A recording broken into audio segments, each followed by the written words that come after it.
Essa minha palestra é uma daquelas armadilhas que a gente arma para si mesmo. Porque na hora que a gente foi montar o programa, eu falei assim, não, o que eu vou falar, né? Sobre o que eu vou falar. Então, tinha pessoas que eram naturalmente afeitas a falar de um assunto, de outro, o pessoal que estava fazendo mais epilepsia, o pessoal que estava fazendo mais sono. Aí eu falei, eu vou pegar uma coisa mais geral, vou pegar uma coisa mais... Né? Aí pronto, aí é que eu me danei toda, né?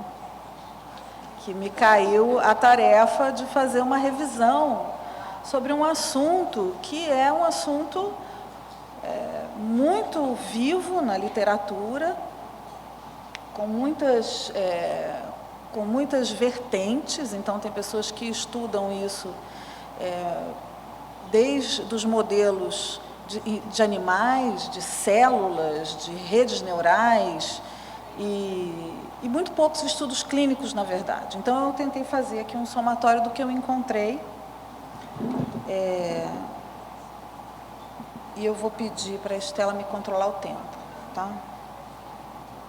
Então, assim, qual é a diferença, né? Então, assim, a maioria das crianças, apesar da gente ter um grupo de crianças que vão ter o diagnóstico de transtorno do espectro autista, que se enquadram em alguma síndrome genética monogênica, tem uma síndrome genética, às vezes, até identificável clinicamente, né? A grande maioria das crianças, você olha, eles são crianças morfologicamente perfeitas, com histórias gestacionais totalmente irrelevantes, partos também sem nada que possa justificar um desenvolvimento de um problema neurológico, e mesmo assim nós acabamos fazendo um diagnóstico funcional de que a criança se encontra dentro dos parâmetros do transtorno do espectro. Então, para a gente falar de causas de autismo, é sempre interessante a gente falar que com o advento, o progresso da genética, a gente cada vez vem tendo um pouco mais de luz sobre algumas causas nessa área.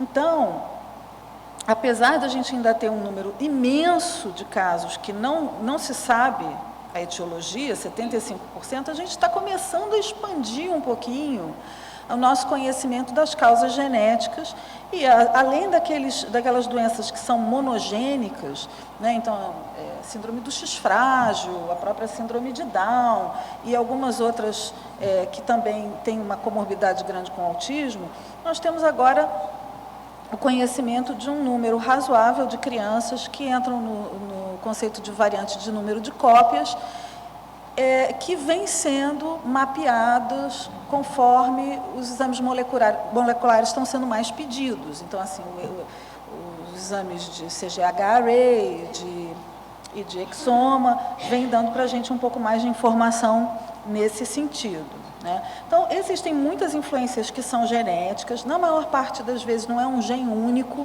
são diversos genes ao mesmo tempo trabalhando.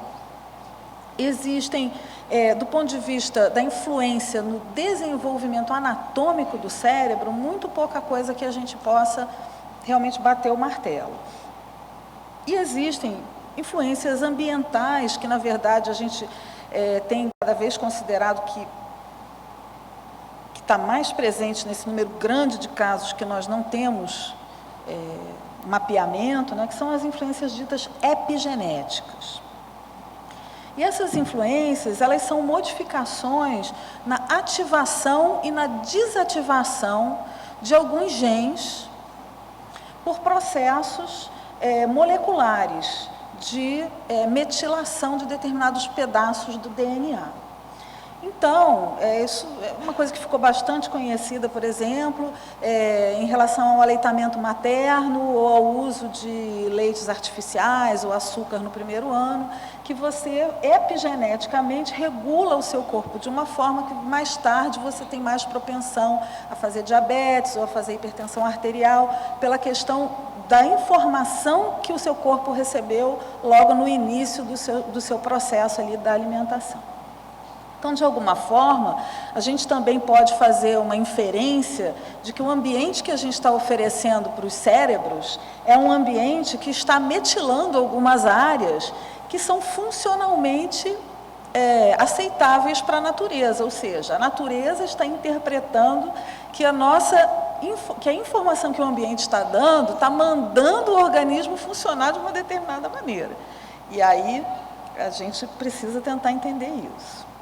Então, essas são as causas monogênicas mais frequentes, né? São problemas metabólicos, fenilcetonúria, que faz parte do teste do pezinho, problemas do desenvolvimento da purina, problemas da síntese de colesterol, além dos já conhecidos, casos das síndromes genéticas monogênicas, como a trissomia do 21. Então, a metilação acontece no arranjo das histonas, então existe ali uma colocação de um radical que faz com que uma parte do DNA se ligue, e fica aqui a pergunta: será que a natureza está entendendo que está se adaptando a algum evento? Né? Quando a gente fala de neurodesenvolvimento, é sempre interessante colocar a coisa na perspectiva do tempo, né, entendendo que o neurodesenvolvimento ele vai desde da vida fetal até os 20 anos, se a gente falar de um desenvolvimento positivo, mas depois disso, o nosso cérebro ele continua sofrendo modificações. Ele pode não ser um desenvolvimento de aquisição, ele em muitos aspectos é um desenvolvimento de adaptação ou até de perda de algumas funções, porque a gente vai usando mais as vias cerebrais que são estimuladas e outras vão sendo desligadas, mas nós temos processos que começam e terminam na vida fetal, e outros que começam na vida fetal e se estendem até a vida extruterina, muitas vezes muito longamente, até depois do indivíduo ser considerado adulto, em torno dos 20 anos. Esses processos de crescimento das conexões neurais, que é representado pelo espraiamento desses dendritos, né, o crescimento dos dendritos, formação da morfogênese das espinhas dendríticas e tudo isso, que em última análise representam as sinapses, a formação de sinapse, né, que é a unidade de comunicação entre as nossas células, né, está acontecendo aqui durante todo o período, desde aqui da vida fetal.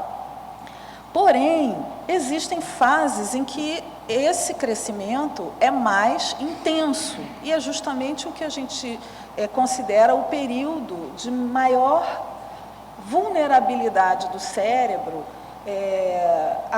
tanto para efeitos negativos quanto para efeitos positivos da plasticidade.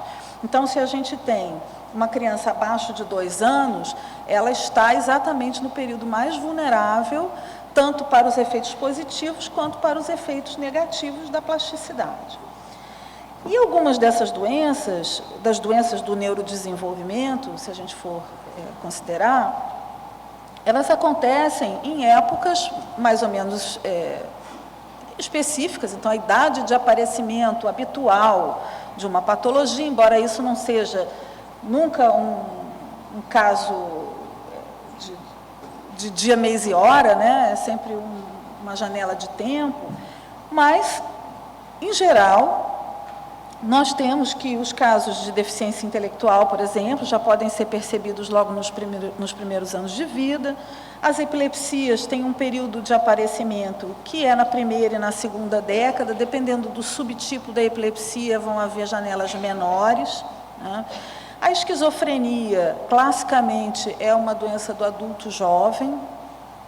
E o transtorno bipolar, esse gráfico também coloca como uma doença do adulto jovem e do adulto, mas a gente que trabalha com crianças sabe que os sintomas da doença bipolar já estão acompanhando essas crianças de formas diferentes desde bem cedo.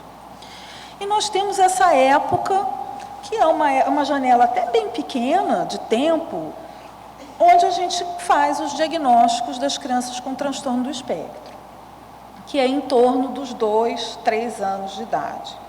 É claro que se a gente for buscar os sinais sutis, como os colegas até já sinalizaram de manhã nas aulas de fono e de terapia ocupacional, onde há a questão do desarranjo sensorial, onde há a questão da construção da linguagem, a gente pode ter esse tempo de detecção chegando muito perto lá.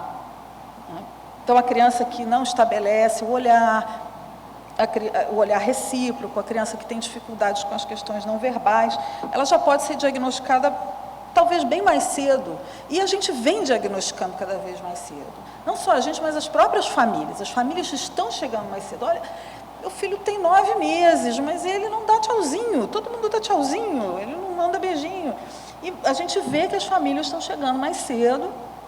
Muitas vezes a gente até tenta empurrar um pouquinho o diagnóstico para não fazer diagnóstico tão precoce, mas eventualmente a gente acaba fazendo mesmo, a percepção dos pais tem que ser levada em consideração. Né? E essa questão da época do desenvolvimento da doença e correlação com os processos de neurodesenvolvimento daquela faixa etária, é o que vem chamando a atenção do ponto de vista mais objetivo, né, da detecção de arranjos celulares e de questões mais anatômicas relacionadas ao desenvolvimento do transtorno do espectro. Então, esse é um gráfico que mostra o número de sinapses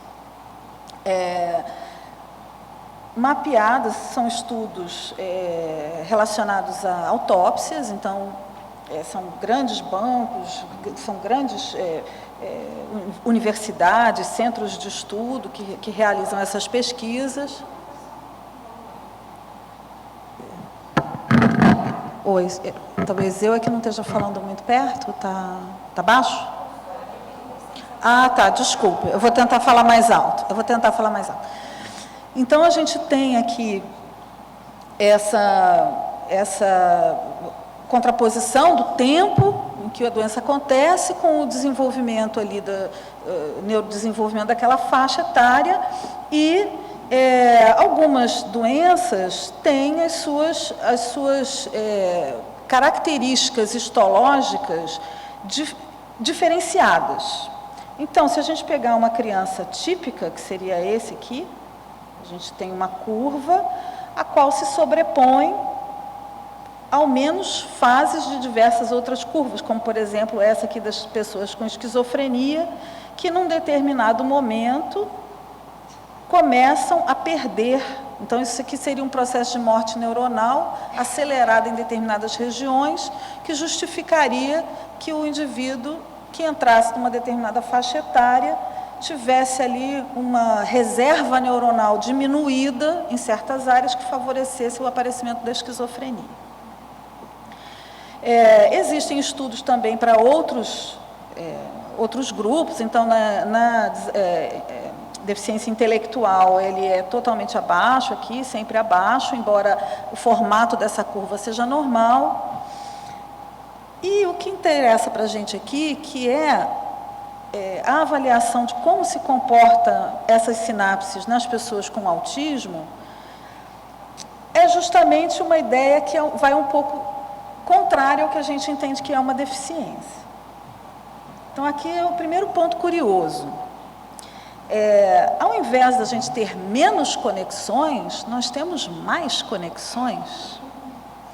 Então, é um cérebro que faz mais sinapses e não menos sinapses. Veja só.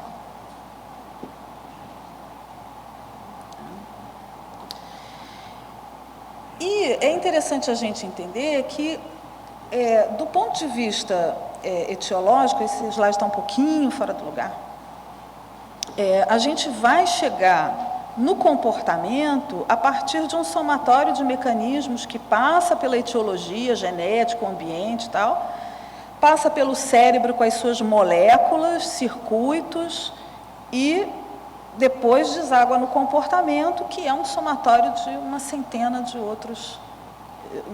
circuitos, milhares de circuitos. E essas fronteiras, então, vão ser arbitrárias se a gente... Assim, o que é um comportamento normal, né? A gente vê aqui, bom, as entidades são... Existe muita comorbidade, a gente tem o autismo comórbido com distúrbio obsessivo-compulsivo, doença de tiques, transtorno, hiperatividade, déficit de atenção, problemas de desenvolvimento do aprendizado, retardo mental. As margens nem sempre são claras, nem sempre são dicotômicas, e tem bastante sobreposição com a normalidade. Então, vamos pensar. Tem uma sobreposição, existe uma diferença de comportamento, com uma grande sobreposição com o normal, grande comorbidade, e ao invés da gente ver esse cérebro evoluindo, a gente está vendo que ele tem um número maior de conexões. Eu vou voltar aqui depois, tá? Então, esses genes, eles não estão programando o comportamento. Por isso que também a gente não está vendo o reflexo no CGH-array, no exoma, porque não são propriamente os genes, eles são ligados ou desligados, e essa coisa da metilação a gente não detecta. O que está fazendo o comportamento é muito mais relacionado aos circuitos que são formados do que aos genes. E como é que a gente detecta os circuitos? Aí é que estamos ainda tentando entender, né? Uma maneira de abordar esse problema é tentar mapear quais são as funções que são deficitárias, onde é que elas moram no nosso cérebro e quais seriam as áreas, então, do nosso cérebro que estariam com problemas, né? Porque, afinal de contas, existe um problema na questão social, existe um problema na questão comunicativa, esse aqui é até uma classificação mais relacionada ao DSM-4. Mas, então, quais seriam as áreas do nosso cérebro que estariam envolvidas? E aí a gente começa a chegar à conclusão que, meu Deus, são muitas e muitas áreas, porque o nosso comportamento, ele, na verdade, é um circuito de comportamento. Então, nós temos problemas de comportamento social e de comunicação e de comportamentos repetitivos relacionados a diversas sub-áreas, e talvez isso seja uma dificuldade, porque a área mais claramente acometida, especialmente em função das questões de planejamento, funções executivas, é o lobo frontal, mas nós temos diversas outras áreas acometidas. Uma coisa que chama a atenção é assim, bom, então as crianças, a gente olha, elas têm uma característica física, na maioria das vezes, irrelevante. A gente olha, são crianças lindas, né? A maioria das crianças muito, muito lindas e normais. Mas, quando a gente vai fazer o exame da criança, existem algumas características que chamam a atenção. Uma delas é uma curva de crescimento do perímetro cefálico, que é diferente.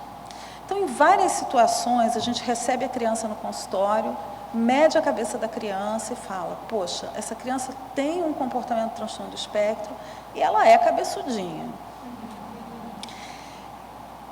Ah, mas o meu pai é cabeçudo, o meu tio é cabeçudo.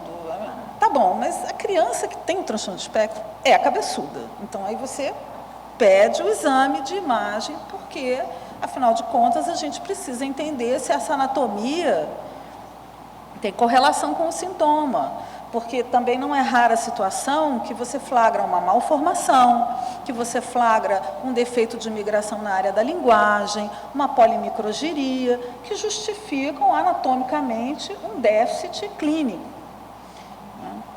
Muitas vezes nada se encontra apenas um aumento mesmo benigno do perímetro cefálico, sem que isso signifique nada cirúrgico, né? Existem algumas alterações físicas, achados motores, as respostas sensoriais, os problemas de sono, os problemas de linguagem, que são, alguns deles um pouco mais objetivos, outros mais subjetivos, mas que são achados positivos do exame neurológico. E um grupo que para mim é especialmente preocupante, que toda vez que eu me deparo com uma criança que regride, eu me preocupo especialmente porque eu fico com a sensação de que eu preciso fazer um diagnóstico do motivo dessa regressão. Então, do ponto de vista semiológico, esses achados, embora eles não sejam presentes em todas as crianças e eles não sejam necessários obrigatoriamente para o diagnóstico, a gente vê, né? E esse é um estudo bem interessante, de 2007, que mostra a curva de crescimento do perímetro cefálico de crianças com transtorno do espectro. Então, veja, existe uma fase, aqui próxima entre 1 e 2 anos, que existe um supercrescimento. Condiz um pouco com o que a gente viu lá na coisa das espículas dendríticas, até vou voltar àquilo. Existe um crescimento aumentado, depois esse crescimento estaciona, né? E existe assim a possibilidade de haver um declínio aqui, depois. Um declínio no sentido de que talvez o perímetro cefálico pare de crescer na taxa adequada antes do que deveria. Essas áreas afetadas, elas estão espalhadas por todo o toda a córtex. Então, a gente tem o lobo frontal, especialmente objeto dessa alteração, o lobo temporal, onde mora a amígdala, que é uma estrutura do nosso cérebro responsável pela associação de uma série de informações sensoriais e emocionais, e o cerebelo, a amígdala aqui ficou de fora, mas ela está ali no lobo temporal. Então, o que a gente tem objetivamente nesses lugares aí que foi verificado? Foi verificado que existe uma maior densidade desses prolongamentos dendríticos, apicais da camada 2 de neurônios piramidais do córtex frontal e temporal, enfim, faz mais sinapse ali. Tá? Os estudos de ressonância mostraram que existe um aumento cerebral às custas da substância cinzenta nas crianças com TEA, mas também da substância branca, não é só a cinzenta e a branca. E estipula-se que, em algum momento antes dos 2 anos, esse cérebro entra num período de um crescimento maior, de um crescimento excessivo. Outros estudos dizem que existe muito crescimento, que as sinapses elas se estabelecem, mas que elas se concentram em proximidade. Elas não têm prolongamentos tão amplos quanto nos cérebros de crianças típicas. Tá? E existe uma necessidade de todos nós de tentar utilizar esses achados como marcadores biológicos, né? Porque nós vivemos uma situação que nós temos uma doença extremamente prevalente e que nós não temos marcador biológico, e isso é uma coisa muito angustiante, porque a gente sabe que a chance dos exames complementares serem reveladores não é tão alta. Também não se justifica uma pessoa procurar uma ajuda para saber o seu diagnóstico e você sempre dizer a ela que não há nada a pesquisar, sendo que uma percentagem pequena, mas em alguns deles vai se conseguir encontrar. Então, enfim, acho que todos merecem fazer a investigação e a gente não tem um marcador definitivo. Então, uma série de estudos de volume cerebral, então, tem saído nos últimos anos, começaram na década de 90, nos anos 2000 eles têm sido mais numerosos, e praticamente todos eles mostram que existe um aumento às custas de substância cinzenta, mas também de substância cinzenta e substância branca. As amostras são bem variáveis, então a gente não consegue um consenso absoluto, mas, em geral, a tendência é para que subam.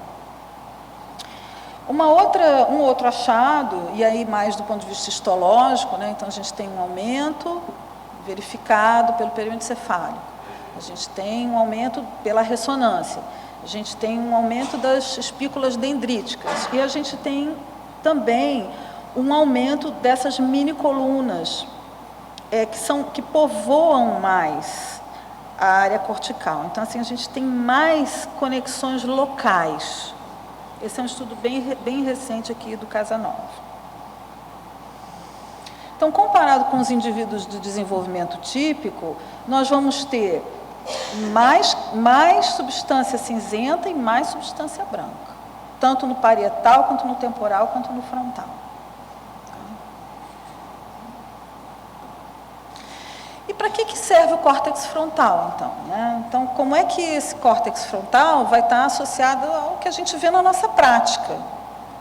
Então, a genética é muito bonita, mas o que isso me ajuda na minha prática? Né? Como é que a alteração do lobo frontal influencia o comportamento da pessoa com transtorno do espectro?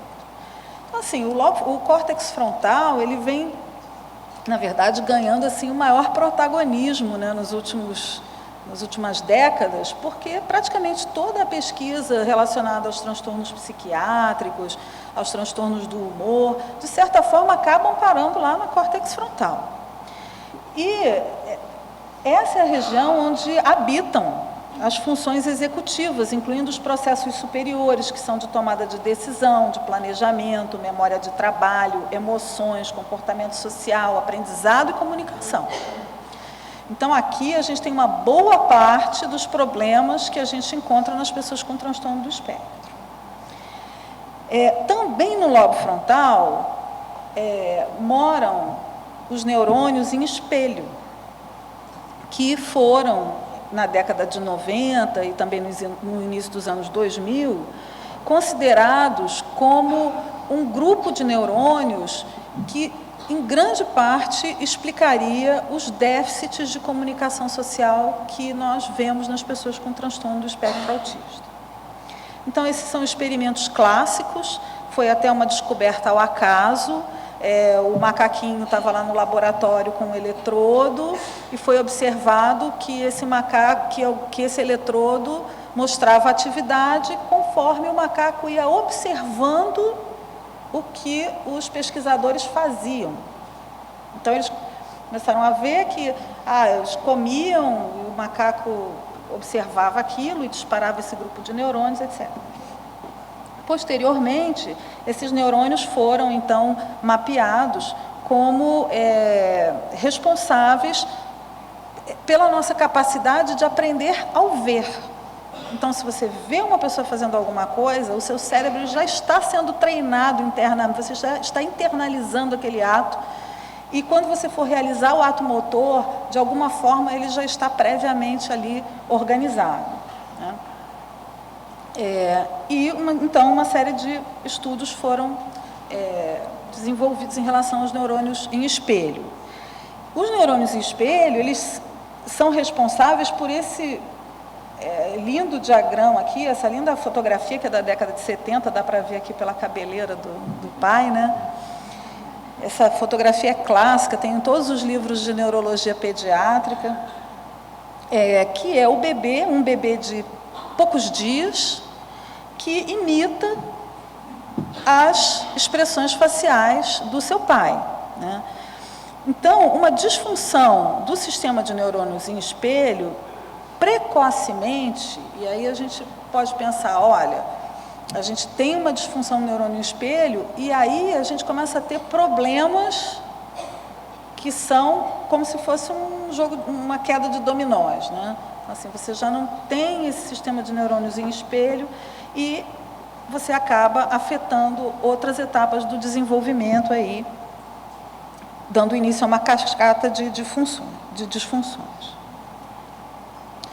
O que é visto nas pesquisas relacionadas aos neurônios em espelho é que as crianças típicas e as crianças com transtorno do espectro têm estratégias muito diferentes para cumprirem uma mesma tarefa.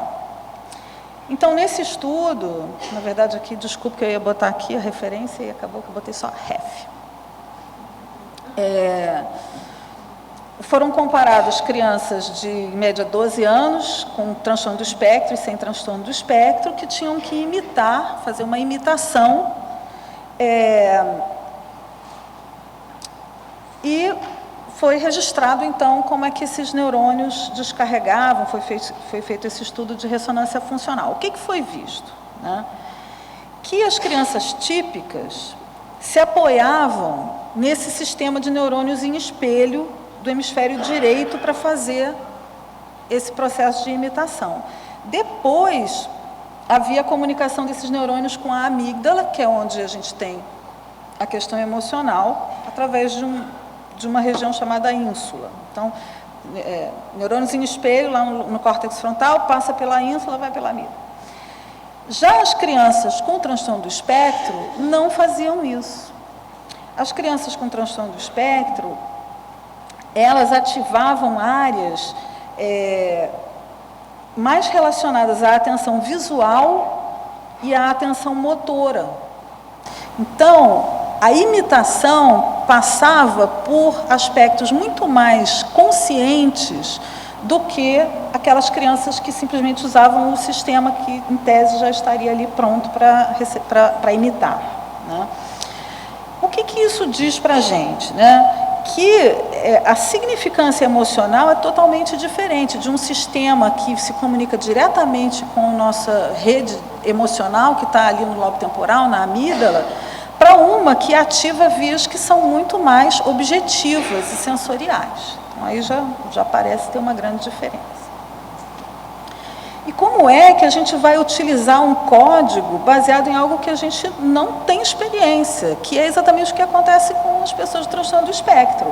Eles são daltônicos emocionais. Né? Então, eles vivenciam aquilo de uma forma diferente, o cérebro deles interpreta aquilo por vias diferentes, gerando emoções diferentes. E eles só vão conseguir saber o que é vermelho, amarelo e verde, emocionalmente, se eles souberem onde é que aquilo fica. Fica em cima, fica embaixo, fica no meio? Porque se perguntar para mim, onde é que fica o sinal vermelho? É em cima ou embaixo no semáforo? Talvez na hora eu não consiga saber. Né? Então, aqui, eles têm que, na verdade, tornar conscientes uma série de aspectos que são inconscientes, normalmente. E a amígdala, que é essa pequena estruturazinha aqui no lobo frontal, ela também tem uma série de alterações que são detectadas nas pessoas com autismo. Então, abaixo dos 5 anos, ela parece ter um volume maior. Esses são estudos até bastante recentes, 2006, 2009. Mas, quando os estudos são feitos na adolescência, já parece que não há mais essa diferença dos autistas terem um tamanho maior na amígdala. Então, o que a gente aqui pode supor? Né? Talvez o que a gente tenha é uma involução, talvez a gente tenha uma regressão. Da mesma maneira que a gente tem uma documentação ali que sugere uma regressão no lobo frontal, depois de um determinado crescimento rápido, talvez na amígdala a gente tenha a mesma coisa. E alguns estudos tendem a relacionar a alta prevalência de transtorno de ansiedade que a gente vê nas pessoas com TEA com questões patológicas anatômicas que se relacionam com esse circuito da amígdala. Então, a gente tem aqui mais algumas bases anatômicas.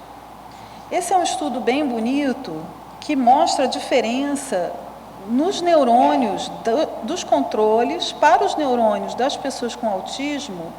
Claro que esses são estudos de autópsia, no hipocampo, que é essa região onde mora a amígdala. Então, mais um suporte para a gente pensar que existe um crescimento e depois existe uma regressão. Nada disso a gente ainda detecta clinicamente. Infelizmente, isso não serve para nada que não seja conjecturar, mas é que é interessante. E a gente não consegue ainda nenhum marcador biológico para isso. Mas eu acho que vale a gente pensar nessas possibilidades, especialmente se a gente está falando dos autismos com regressão. E aí a gente entra numa outra discussão, que é em relação ao chamado cérebro social. Então, o que a gente precisa no nosso cérebro de integridade para que a gente tenha uma função social eficiente, né? Na verdade, diversas regiões elas são integradas para essa tarefa, então não só o córtex frontal, córtex paracingulado, junções temporoparietais, a amígdala, mas a amígdala propriamente talvez seja uma das maiores fontes dessa integração, porque ela vai pegar esses estímulos sensoriais e vai integrar na sua importância ambiental. Então, se eu moro no Rio de Janeiro, determinados estímulos para mim vão ter menos relevância do que se eu moro em Petrópolis.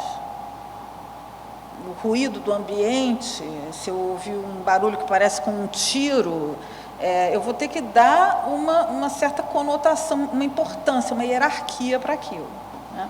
Se eu tenho uma amígdala disfuncional, fazer as prioridades dos estímulos e dar a verdadeira importância a eles, colocada no ambiente, acaba sendo muito mais uma tarefa, novamente, de aprender que aquilo é assim neste lugar, e não de generalizar um conceito.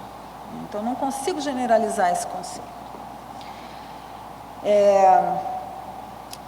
A amígdala, então, e o córtex visual vão se ativar pelas emoções faciais, o tom da voz, o olfato, e vão envolver os hipocampos na recuperação das memórias. Então, como é que a pessoa vai fazer uma identificação facial adequada se ela tem problemas exatamente nesse circuito que faz o reconhecimento facial e ativa as memórias que são relacionadas a isso? E é óbvio que as situações vão gerar muita insegurança. Então, eu estou olhando aqui para um sinal, eu tenho consciência que eu não sei o que ele está me dizendo, embora eu saiba que ali tem uma coisa muito importante. É para eu ir, é para eu parar, ou é para eu ficar, é para eu seguir, é para eu parar ou não? O que eu faço, né? Então, em grande parte, as crises comportamentais que a gente observa nas crianças e nos adultos com transtorno do espectro têm relação com essa questão da insegurança que uma situação imprevisível ou não planejada possa causar, uma vez que o cérebro não consegue fazer as generalizações.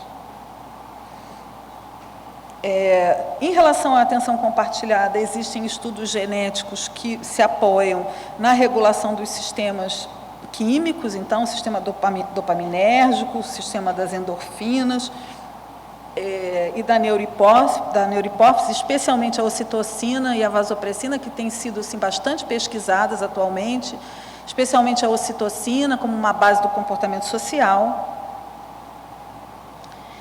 Estudos que mostram também a capacidade de fixação visual como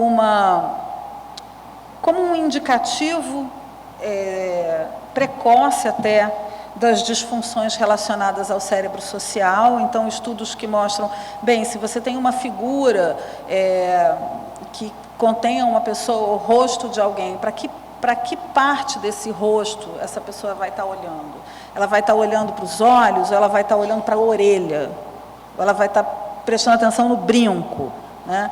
Então, esses são... e aí existem alguns mapeamentos que tentam quantificar essa atenção. Realmente, assim, nem eu consigo dizer exatamente o que essa moça está pensando. Bom, em relação à regressão autista, e aí a minha colega vai falar mais tarde quando falar de epilepsia, mas apenas para sinalizar, né, a importância desse subgrupo, porque de fato é um subgrupo, essas crianças que regridem. Os pais vão relatar regressão em 1/3 das crianças, em geral nessa época aí dos 21 meses, exatamente naquela época lá que teve o crescimento rápido, depois Alguns gatilhos têm sido relacionados, infeccioso, estresse. As crianças melhoram dessa fase, mas não recuperam totalmente. E, em alguns deles, a gente precisa considerar a convulsão como um diagnóstico diferencial bem importante. Então, o eletroencefalograma faz parte da nossa propedêutica, sim. Em relação aos movimentos, a gente também tem algumas coisas bem específicas. Então, as crianças com transtorno do espectro, elas são desajeitadas. Elas têm questões que são sensoriais, mas elas têm questões que são mais motoras mesmo, assim. Essa coisa de andar na ponta do pé, né? Assim, então, o que isso se relaciona com o sistema motor? É uma organização da automaticidade do sistema motor que está disfuncional. Isso o próprio Asperger, em 44, já sinalizava. E essa é talvez a alteração anatômica mais frequentemente verificada, que é a famosa hipoplasia do cerebelo. Então, assim, quem pede exame de ressonância e recebe, existe uma pequena hipoplasia no cerebelo. Qual é o significado disso? Isso não é um marcador do diagnóstico do transtorno do espectro, mas que a gente vê num monte de crianças, a gente vê mesmo. É uma das alterações neuroanatômicas mais consistentes, observadas. O número de células de Purkinje é menor, e o cerebelo, ele é também relacionado a uma série de questões, não só motoras propriamente, mas sensoriais e de integração, cada vez mais participando de uma série de circuitos, inclusive afetivos. Tá? Então, alguns estudos mostram que tem uma diminuição de até 25% do número e da densidade das células de Purkinje. Os achados motores são muito frequentes, inclusive as estereotipias, né, claro, mas alguns outros que não são tão comportamentais, eles são realmente mais achados que a gente diria neurológicos, puramente neurológicos, como essas posturas distônicas, o padrão do caminhar, frouxidão ligamentar, dispraxia, né? E assim, essa minha aula, ela é mais uma tentativa de uma gota no oceano, né? Para a gente tentar entender que, por mais que a gente não saiba o que está acontecendo, alguma coisa está de fato acontecendo. E talvez várias gotas no oceano, né, consigam fazer uma bela escultura, né, uma água mole em pedra dura, para a gente tentar tornar um pouco mais objetivo o nosso trabalho, que muitas vezes acaba se perdendo nesse grande ponto de interrogação que é a gente não saber o que está acontecendo. Então, eu acredito, sinceramente, que a gente tenha que ser cada vez mais rato de biblioteca, mas não de biblioteca mais, né? Rato de artigo científico, porque as coisas estão vindo com muita rapidez e a gente precisa justificar, fazer essa ponte do sujeito que está lidando com o ratinho, com o que a gente está fazendo na prática. Quem vai fazer essa ponte somos nós. Então, obrigada.